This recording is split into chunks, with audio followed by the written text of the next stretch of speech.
Lundi 15 mai 2023, le sabbat et la fin. Nous vous accueillons de nouveau sur votre chaîne L'Aventure dans la Parole. Et nous sommes heureux de vous souhaiter la bienvenue. Que Dieu nous ouvre l'esprit dans l'enseignement de sa parole et qu'il nous bénisse. Le texte à mémoriser que nous vous invitons à dire avec nous se trouve dans Éphésiens chapitre 3, le verset 9. Et de mettre en lumière quelle est la dispensation du mystère caché de tout temps en Dieu qui a créé toutes choses. Nous vous invitons à le dire avec nous, Éphésiens chapitre 3, le verset 9. Et de mettre en lumière quelle est la dispensation du mystère caché de tout temps en Dieu qui a créé toutes choses. Quel rapport y a-t-il entre la création, le sabbat et le jugement? En quoi notre foi en la création et le sabbat aura une conséquence sur notre vie à la fin des temps?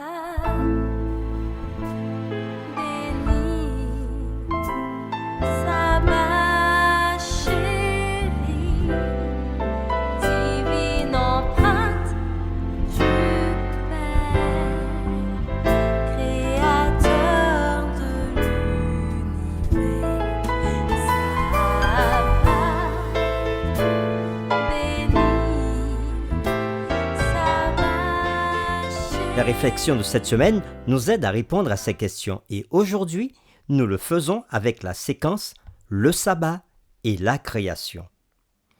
Dieu nous a donné le sabbat parce que notre monde a désespérément besoin du message rassurant de la création.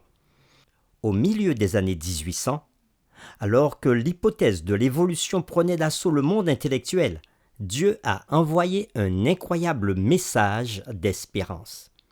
Nous avons étudié ce message qui se trouve dans Apocalypse chapitre 14, les versets 6 et 7, qui disait « Je vis un autre ange qui volait par le milieu du ciel, ayant un évangile éternel pour l'annoncer aux habitants de la terre, à toute nation, à toute tribu, à toute langue et à tout peuple. Il disait d'une voix forte « Craignez Dieu et donnez-lui gloire, car l'heure de son jugement est venue, et adorez celui qui a fait le ciel et la terre et la mer et les sources d'eau. » Satan a tout fait pour déformer l'idée de la création parce qu'il déteste Jésus et ne veut pas qu'il reçoive l'adoration qui lui est due en tant que notre Créateur et Rédempteur. Le sabbat est au centre du grand conflit, car Christ mérite d'être adoré en tant que notre Créateur. Le message de Dieu des derniers jours est un message qui rappelle à l'humanité entière qu'elle doit adorer Christ en tant que créateur du ciel et de la terre. La base de toute adoration est le fait qu'il nous a créés. Lisons ensemble Genèse chapitre 2, les versets 1 à 3, Exode chapitre 20, les versets 8 à 11, et Deutéronome chapitre 5, les versets 12 à 15. Nous lirons tous ces textes dans le contexte d'Apocalypse chapitre 14, versets 6 et 7. Et nous répondrons à cette question. Comment voyons-nous également dans le commandement du sabbat le lien entre la création et la rédemption? Nous lisons Genèse chapitre 2, versets 1 à 3. Ainsi furent achevés les cieux et la terre et toute leur armée. Dieu acheva au 7e jour son œuvre qu'il avait faite. Et il se reposa le 7e jour de toute son œuvre qu'il avait faite. Dieu bénit le 7e jour, et il le sanctifia, parce qu'en ce jour, il se reposa de toute son œuvre qu'il avait créée en la faisant. Nous lisons maintenant Exode chapitre 20, versets 8 à 11. « Souviens-toi du jour du repos pour le sanctifier. Tu travailleras 6 jours, et tu feras tout ton ouvrage. Mais le 7e jour est le jour du repos de l'Éternel ton Dieu.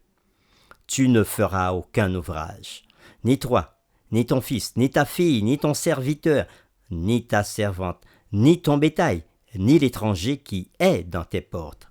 Car en 6 jours, l'Éternel a fait les cieux, la terre et la mer, et tout ce qui y est contenu. Et il s'est reposé le 7e jour.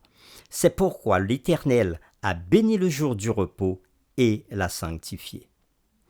Nous lisons Deutéronome chapitre 5, les versets 12 à 15. Observe le jour du repos pour le sanctifier, comme l'Éternel ton Dieu te l'a ordonné. Tu travailleras 6 jours et tu feras tout ton ouvrage. Mais le 7e jour est le jour du repos de l'Éternel ton Dieu. Tu ne feras aucun ouvrage, ni toi, ni ton fils, ni ta fille, ni ton serviteur, ni ta servante, ni ton bœuf, ni ton âne, ni aucune de tes bêtes, ni l'étranger qui est dans tes portes, afin que ton serviteur et ta servante se reposent comme toi. Tu te souviendras que tu as été esclave au pays d'Égypte, et que l'Éternel, ton Dieu, t'en a fait sortir à main forte et à bras étendus. C'est pourquoi l'Éternel, ton Dieu, t'a ordonné d'observer le jour du repos. Et nous reprenons le texte d'Apocalypse chapitre 14, les versets 6 et 7. Je vis un autre ange qui volait par le milieu du ciel, ayant un évangile éternel pour l'annoncer aux habitants de la terre, à toute nation, à toute tribu, à toute langue et à tout peuple. Il disait d'une voix forte, « Craignez Dieu et donnez-lui gloire, car l'heure de son jugement est venue, et adorez celui qui a fait le ciel et la terre et la mer et les sources d'eau. » Après la lecture de Genèse chapitre 2 versets 1 à 3, Exode 20 versets 8 à 11 et Deutéronome 5 versets 12 à 15, dans le contexte d'Apocalypse chapitre 14 versets 6 et 7, nous répondons à cette question: comment voyons-nous également dans le commandement du sabbat le lien entre la création et la rédemption? Le sabbat est lié à la création. Le commandement du sabbat se trouve dans les textes lus de Genèse chapitre 20 versets 8 à 11, où il est précisé « Souviens-toi ». L'institution du sabbat existait déjà, et nous l'avons vu, qu'il remonte à la création dans Genèse chapitre 2 versets 1 à 3. Le jour du sabbat, Dieu ordonne à son peuple d'arrêter de travailler avec toute sa maison, même le bétail, pour se tourner vers celui qui est le Créateur des cieux, de la terre et la mer, et de tout ce qui y est contenu. Et le texte continue en disant « Dieu s'est reposé le 7e jour, c'est pourquoi l'Éternel a béni le jour du repos et l'a sanctifié. » Jour béni, jour sanctifié. Et le texte de Deutéronome chapitre 5 versets 12 à 15 dit ceci: « Observez le jour du repos pour le sanctifier, comme l'Éternel ton Dieu te l'a ordonné. » Le sabbat est aussi bien lié à la rédemption. Le sabbat est un symbole éternel de notre repos en Christ. C'est un signe particulier de loyauté envers le Créateur. Nous pouvons lire cela dans Ézéchiel chapitre 20, les versets 12 et le verset 20. « Je leur donnai aussi mes sabbats comme un signe entre moi et eux pour qu'ils connussent que je suis l'Éternel qui les sanctifie. » Et au verset 20, il est dit « Sanctifiez mes sabbats, et qu'ils soient entre moi et vous un signe auquel on connaisse que je suis l'Éternel, votre Dieu. » Plutôt qu'une exigence légaliste arbitraire, il révèle que le véritable repos de la justice par les œuvres se trouve en lui.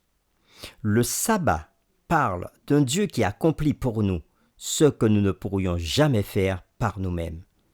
L'Écriture nous appelle à nous reposer dans son amour et sa sollicitude chaque sabbat.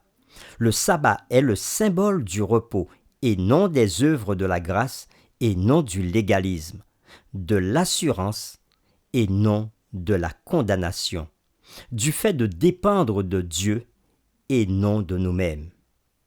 Chaque sabbat, nous nous réjouissons de sa bonté et nous le louons pour le salut qui ne peut être trouvé qu'en Jésus-Christ. Le sabbat est également le lien éternel entre la perfection de l'Éden dans le passé et la gloire des nouveaux cieux et de la nouvelle terre dans l'avenir. Lisons ce qui suit dans Ésaïe chapitre 65, le verset 17. « Car je vais créer de nouveaux cieux et une nouvelle terre, et on ne se rappellera plus les choses passées, elles ne reviendront plus à l'esprit. Et nous trouvons ce qui suit aussi dans Apocalypse chapitre 21, le verset 1er. « Je vis un nouveau ciel et une nouvelle terre, car le premier ciel et la première terre avaient disparu, et la mer n'était plus. » Fin de citation. Le sabbat nous rappelle à nos racines. C'est un lien entre notre famille d'origine. Le sabbat a été observé sans interruption depuis le début des temps. C'est un lien ininterrompu à travers le temps jusqu'à notre création. Il nous permet de nous concentrer sur la glorieuse vérité que nous sommes enfants de Dieu. Il nous appelle à une relation intime et étroite avec Dieu. Pour terminer, réfléchissons à cette question. Le texte d'Apocalypse chapitre 14 versets 6 et 7 qui dit « Je vis un autre ange qui volait par le milieu du ciel, ayant un évangile éternel pour l'annoncer aux habitants de la terre, à toute nation, à toute tribu, à toute langue et à tout peuple. Il disait d'une voix forte, craignez Dieu et donnez-lui gloire, car l'heure de son jugement est venue, et adorez celui qui a fait le ciel et la terre et la mer et les sources d'eau. » Comment le commandement du sabbat est-il évoqué dans ce texte d'Apocalypse chapitre 14, les versets 6 et 7? Et pourquoi est-il important pour notre message de la fin des temps? Nous vous invitons à prier ensemble. Notre Père qui est aux cieux, notre Père qui est aux cieux, tu es le Créateur du ciel et de la terre, et de tout ce qu'ils contiennent. Tu dis, et les choses viennent à l'existence. Aujourd'hui, tu rappelles à tous les habitants de la terre de se souvenir du sabbat, de l'observer, de se reposer.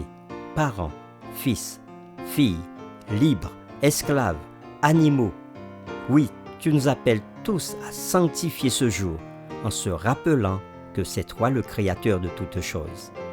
Après la semaine de labeur de chacun, tu appelles les peuples de la terre à se reposer le 7e jour, à garder ce jour comme signe d'alliance, pour que chacun connaisse que c'est toi qui sanctifie, c'est toi qui libères, c'est toi qui rachètes. Le sabbat étant le symbole du repos, et non des œuvres, de la grâce, et non du légalisme, de l'assurance, et non de la condamnation, et aussi le sabbat est le sceau de ta création. Père, par l'Esprit Saint, révèle-nous donc encore et encore l'importance et la portée du sabbat qui existera encore quand la terre sera restaurée, selon ce que dit ta parole. C'est au nom de Jésus que nous t'avons prié. Amen.